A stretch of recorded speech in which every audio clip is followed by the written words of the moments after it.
Александр Черный, стихотворение «Костер». Эй, ребятишки, валите в кучу хворост колючий, щепки и шишки, а на верхушку листья и стружку. Спички живей! Огонь, как змей, с ветки на ветку кружит по клетке, бежит, играет, трещит и пылает. Шип, крякс. Давайте руки и будем прыгать в круг огня. Нет лучше штуки зажечь огонь средь бела дня. Огонь горит, и дым в глаза ужасно ест. Костер трещит, пока ему не надоест.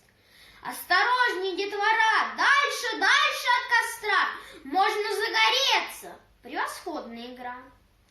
Эй, пожарные, пора, будет вам вертеться. Лейте воду на огонь, сыпьте землю и песок, но ногой углей не тронь, загорится башмачок. Зашипели щепки, шишки.